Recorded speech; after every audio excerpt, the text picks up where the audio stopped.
오늘은 요한계시록 4장 1절로 11절의 말씀을 살펴보겠습니다.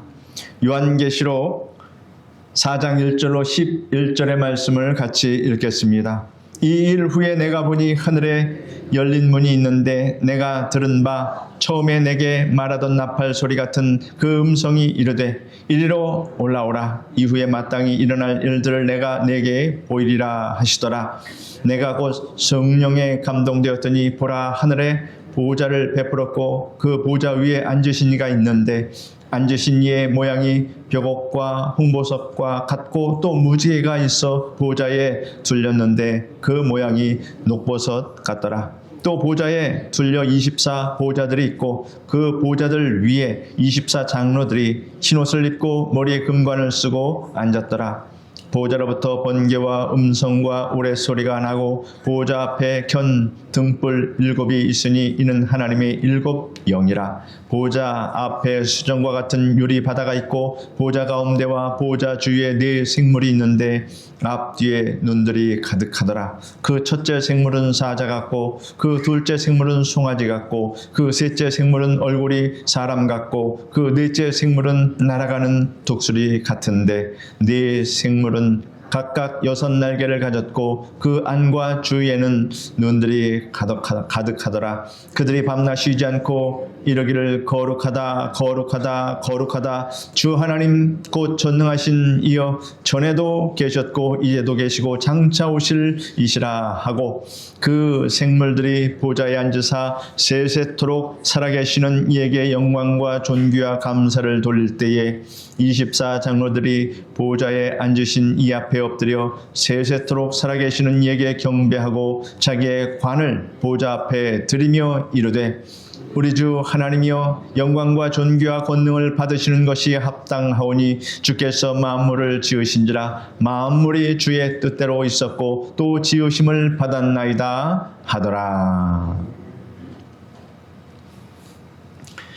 기독교회를 박해한 로마 황제 10명 중에 첫 번째 황제는 네로 황제였습니다. 그는 고의로 로마 시내가 불타게 하여 그 광경을 즐겼습니다. 백성들의 원성을 피하기 위하여 기독교인들이 불을 질렀다, 방화했다는 거짓 뉴스를 퍼뜨리고 기독교인들을 수없이 죽였습니다. 그 다음은 도미티아누스 황제입니다. 사도 요한을 체포하여 밤모 섬에 유배시킨 그러한 자입니다. 하나님은 악을 선으로 바꾸시며 모든 일이 합력하여 선을 이루게 하십니다. 사도 요한은 노년에 지중해에 불모진 밤모섬에 유배되어 어려움을 당했지만 그곳에서 예수님이 주신 환상과 계시를 받아서 받아서 기록한 글이 성경의 맨 마지막 장인 이 요한계시록입니다. 요한계시록은 말세를 살아가는 성도들에게 영적으로 각성하게 하며 주님의 재림을 사모하게 하고 부활과 천국에 대한 소망으로 충만하게 하여 주십니다. 지난주까지 우리는 소아시아의 7 교회에 보내는 편지의 내용을 살펴보았습니다. 부활하신 예수 그리스도께서 주의 날인 주일에 사도 요한에게 나타나셔서 말씀하신 내용이 기록된 편지였습니다. 이는 그 당시 소아시아에 있는 7 교회에 보내는 편지로 기록되었으나 실상은 세상 끝날까지 모든 교회와 성도들을 향한 편지였다라고 하는 사실입니다. 오늘 저는 여러분에게 지난주까지 7회에 걸쳐서 우리가 살펴보았던 내용을 간략하게 정리하여 드린 후에 오늘 본문 말씀을 살펴보도록 하겠습니다. 에베소 교회는 교회를 혼란케 하고 복음을 변질시키려는 악한 자들을 경계하고 이를 단호하게 축출했습니다. 그러나 경계하고 판단하는 데 힘쓰다 보니 마음이 각박해지고 냉랭하여져서 처음 사랑의 감격과 열정이 식어졌다라고 말했습니다. 교회는 진리로 분별하여 경계하고 징벌하는 일을 소홀히 여겨서는 안 됩니다. 그리고 주님을 향한 사랑과 열정으로 충만한 예배, 봉사, 교육, 선교, 성도의 교제가 있어야 합니다. 서머나 교회는 책망이 없었습니다. 궁핍과 환난 중에도 의심하거나 낙심하지 않고 요동치 않는 굳건한 신앙을 지켰습니다. 우리가 이를 본받아 어떠한 상황에서도 변함없이 주님을 사랑하고 섬기는 그러한 성도가 다 되어야 하겠습니다. 버가모 교회는 불신자들이 가는 박해는 잘 이겨냈지만 세상 종교와 이단에 대한 경계심이 소라여서 유혹에 빠져 들어갔습니다. 사탄은 핍박과 이단이라는 두 가지 수단과 방법으로 성도를 공격한다는 사실을 우리는 간과하지 말아야 합니다. 두아디라 교회는 신앙적 사업과 활동을 계속 확대시켜 나갔지만 세상의 명성과 부를 소유하기 위해서 신앙의 정도를 더럽히는 것도 개의치 아니했습니다. 거룩함이 없는 성공과 위대함은 하나님이 결코 인정하지 않으십니다.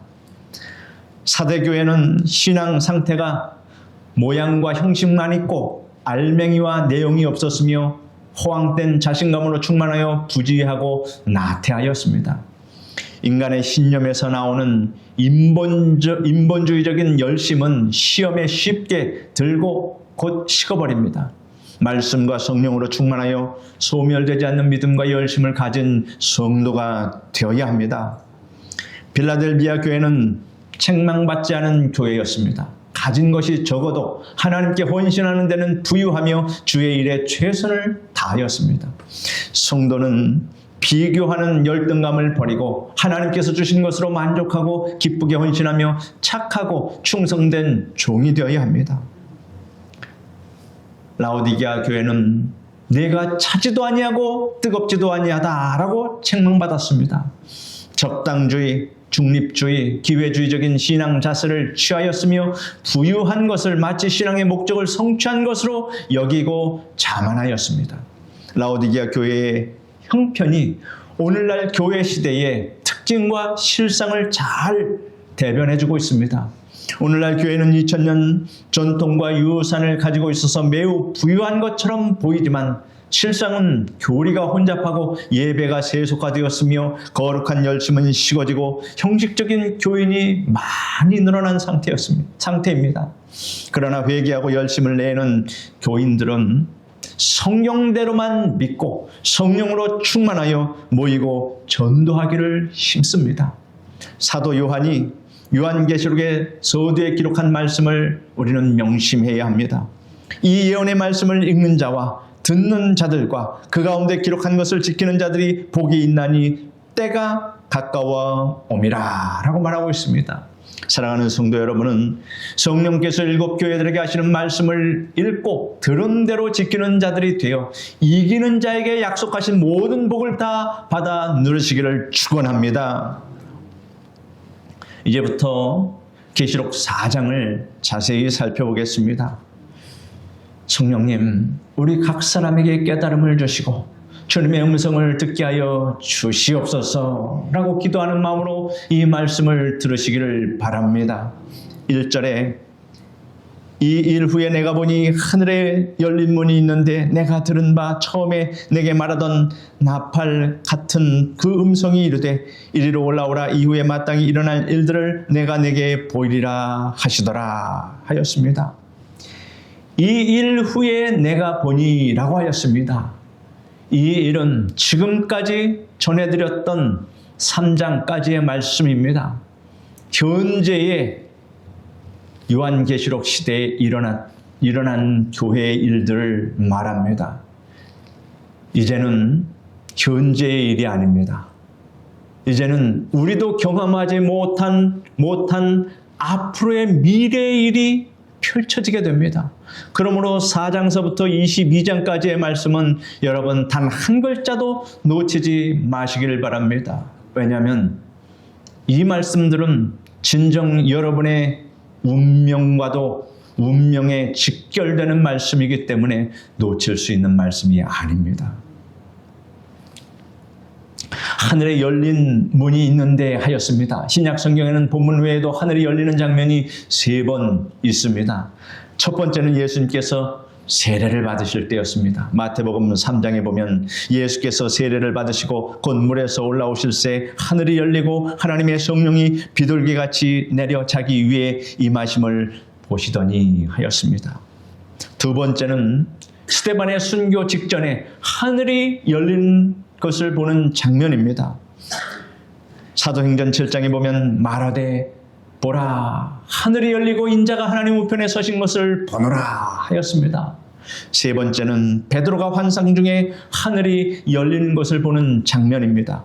베드로가 욥바에서 피역공인 시몬의 집에 묵고 있을 때 정오에 기도하러 다락에 올라갔는데 비몽사몽간에 하늘이 열리고 보자기 같은 그릇 하나가 네 귀퉁이에 끈이 달려 땅으로 내려오는 것을 보았습니다. 우리가 육신을 입고 살고 있는 이 세상과는 전혀 다른 세계가 실제하고 있다라고 하는 것을 성경은 우리에게 말씀해 주고 있습니다. 천국이 있음을 믿으시길 바랍니다. 요한에게 이리로 올라오라 라는 음성이 들렸습니다. 그 음성의 출처에 대하여 내가 들은 바 처음에 내게 말하는 나팔 소리 같은 그 음성이라는 설명이 있습니다. 계시록 1장 10절에 보면 나팔 소리 같은 큰 음성은 예수 그리스도의 음성입니다. 요한의 몸이 실제로 하늘로 올라간 것은 아닙니다. 요한의 몸은 지상에 있었지만 천상에 올라간 것과 동일하게 그곳에서 일어나고 있는 것들을 경험하게 되었습니다. 요한은 이후에 마땅히 될 일을 내가 내게 보이리라 하시는 음성을 들었습니다. 마땅히 이제 앞으로 될 일을 내가 내게 보이리라. 우리도 경험하지 않은 얘기입니다. 지금까지는 우리가 다 알고 지나온 과거의 이야기를 하지만 이제는 마땅히 될 일, 우리도 경험하지 않는 이 일들을 우리에게 말씀해 주시고 있으니 우리 정신 번쩍 차리고 여러분 꼭 잘 들으시길 바랍니다. 자연적이거나 우연히 될 일이 아닙니다. 마땅히 될 일이라는 표현은 하나님의 의지에 의하여 필연적으로 될 일을 의미합니다. 우리 주 예수 그리스도의 말씀은 마땅히 이루어지는 말씀임을 믿으시길 바랍니다. 2절에 내가 곧 성령에 감동되었더니 보라 하늘의 보좌를 베풀었고 그 보좌 위에 앉으신 이가 있는데 라고 하였습니다. 요한은 성령에 감동된 상태에서 환상을 보고 있습니다. 하늘의 보좌를 베풀었고 그 보좌 위에 앉으신 이가 있는 것을 보았습니다. 보좌라는 표현이 신약 성경에는 62회가 사용되었고 그 중에 계시록에 47번이나 언급되어 있습니다. 계시록 전체를 통하여 이 보좌는 매우 중요한 위치를 차지하고 있습니다. 하늘에서나 지상에서나 모든 것이 이 보좌에서 시작됩니다. 일곱 나팔, 7 대접 심판이 이 보좌로부터 나오고 있습니다. 하나님의 보좌는 하나님의 통치권과 위엄을 나타내는 상징적인 표현입니다. 작곡가 핸델에게 어떻게 하여 그 장엄한 메시아를 작곡하게 되었냐고 질문했을 때 그의 대답은 나는 하늘이 열리고 하나님이 크고 흰 보좌에 앉아 계신 것을 보았다라고 말하였습니다. 세상 임금의 보좌는 얼마 가지 못하고 무너집니다. 세상의 보좌는 영원한 것이 없습니다. 하나님의 보좌는 하늘과 땅이 움직이고 변화여도 요동치 않음을 믿으시기를 바랍니다. 히브리서 12장에 보면 그러므로 우리가 흔들리지 않는 나라를 받았은즉 은혜를 받자 이로 말미암아 경건함과 두려움으로 하나님을 기쁘시게 섬길지니라고 말하고 있습니다. 사람들은 흔들리는 이 터 위에 살고 있습니다. 지진뿐만 아니라 우리의 삶의 현실 그리고 육체 모두가 그러합니다. 흔들리지 않는 나라에 들어갈 성도들은 흔들리는 세상에 살면서도 하나님을 향한 신앙은 흔들리지 않아야 합니다. 에베소서 4장에 보면 우리가 이제부터 어린아이가 되지 아니하여 사람의 속임수와 간사한 유혹에 빠져 온갖 교훈의 풍조에 밀려 요동하지 않게 하려 함이라 라고 하였습니다. 여러분은 보좌에 앉으신 주님을 바라보므로 세상의 풍조와 교훈 그리고 환난과 유혹에도 신앙을 굳게 지키고 성도로서의 조금도 요동하지 않는 그러한 모습을 보시기를 바랍니다. 3절에 보면 앉으신 이의 모양이 벽옥과 홍보석과 같고 또 무지개가 있어 보좌에 들렸는데 그 모양이 녹버섯 같더라 하였습니다. 요한은 보좌에 앉으신 이를 보았는데 그 모습의 표현은 매우 신기합니다. 사람의 지적, 정신적 능력이 극히 한정되어 있기 때문에 하늘에 관한 것, 더욱이 하나님에 관한 것을 표현할 때 어떻게 표현하겠습니까? 세상의 사물을 자기가 경험한 것 가지고 그 한계 내에서 하늘에 본 것을 표현할 수밖에 없습니다. 예수님께서 말씀하시기를 내가 땅의 일을 말하여도 너희가 믿지 아니하거든 하물며 하늘의 일을 말하면 어떻게 믿겠느냐라고 말씀하신 적이 있습니다. 사도 바울도 낙원에 올라가서 말로 표현할 수 없는 말을 들었다라고 하였습니다. 그가 천국에 올라갔는데 말로 표현할 수 없는 말을 들었다. 사람이 하나님의 실제나 외양을 완전히 보거나 표현할 수 없습니다. 요한은 세 가지 상징적 표현을 했습니다. 첫째는 벽옥 같다 하였습니다. 푸른 빛을 말하는 옥입니다. 벽옥의 푸른색은 하나님을 의미하며 하나님의 신성을 상징합니다. 둘째는 보석 같다고 하였습니다. 루비를 가리킵니다. 홍보석의 붉은 색은 영광과 존귀를 상징합니다. 그리고 죄인을 구원하시려고 대속의 보혈을 흘리신 예수 그리스도를 의미합니다. 셋째, 녹보석 같은 무지개가 보호자를 둘렀다라고 하였습니다. 녹보석의 녹색은 생명을 상징하며 또 예수 그리스도를 믿는 자에게 거듭나게 하고 새 생명을 주시는 성령님을 의미합니다. 벽옥, 홍보석, 녹보석 모두 대사장의 그 흉패에 부착된 보석들이기도 합니다. 보호자에 보호자에 둘러있는 무지개는 노아 홍수 후에 하나님이 무지개로 언약하신 말씀을 생각나게 합니다. 4절에 또 보좌에 둘려 24 보호자들이 있고 그 보좌 위에 24 장로들이 흰옷을 입고 머리에 금관을 쓰고 앉았더라 하였습니다.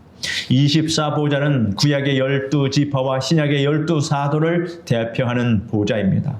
거룩한 성 새 예루살렘에는 12족장의 이름이 12대문에 새겨져 있고 12사도의 이름은 성벽의 기초 속에 새겨져 있습니다. 장로들이 흰옷을 입고 머리에 금면류관을 쓰고 보좌에 앉아 있습니다. 흰옷과 금면류관은 충성된 성도들에게 주십니다. 여러분이 장차 흰옷과 금면류관을 쓰는 충성된 성도의 반열에 서시기를 바랍니다. 성도들이 보좌에 앉게 됨에 대하여 에베소서 2장 5절 6절에 이렇게 기록되어 있습니다. 우리 같이 읽겠습니다. 허물로 죽은 우리를 그리스도와 함께 살리셨고 너희는 은혜로 구원을 받은 것이라 또 함께 일으키사 그리스도 예수 안에서 함께 하늘에 앉히시니 라고 기록되어 있습니다. 그러므로 24장로는 훗날 하나님의 보좌 앞에서 하나님을 찬송하고 경배할 신구약 시대의 온 성도를 대표하는 것입니다. 5절에 보좌로부터 번개와 음성과 우레소리가 나고 보좌 앞에 켠 등불 7이 있으니 이는 하나님의 7 영이라 하였습니다. 번개와 음성과 우레소리는 하나님께서 종말에 세상을 심판하실 것을 의미합니다. 요한계시록에서 하나님의 심판 장면이 전개될 때마다 번개와 음성과 내성이 반복적으로 등장합니다. 이 표현은 하나님의 위엄과 거룩한 심판의 임재를 상징적으로 나타내며 몇 차례 반복되어 나타납니다. 보좌 앞에 하나님의 7 영은 성령님을 의미합니다. 성령께서는 하늘에 속한 신령한 복을 주시는 한편 심판도 하십니다. 성령께서는 예수 그리스도를 믿고 순종하는 자에게 하늘에 속한 신령한 복을 주십니다. 가르치시고 인도하시고 도우시고 위로하시고 치료하여 주십니다. 복음 전파하는 자에게는 성령의 권능을 주십니다. 여러 가지 은사와 성령의 열매를 주십니다. 성령님께서도 심판하십니다. 예루살렘 초대교회 교인인 아나니아 삽비라 부부가 땅을 팔아 받은 돈의 일부를 베드로 앞에 가져와서 헌금을 드리면서 땅 판 값의 전부라고 성령님을 속였습니다.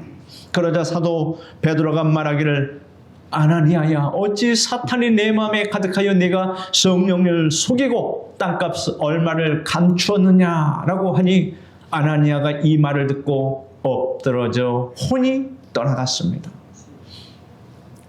6절에 보좌 앞에 수정과 같은 유리바다가 있고 보좌 가운데와 보좌 주위에 네 생물이 있는데 앞뒤에 눈들이 가득하더라 하였습니다.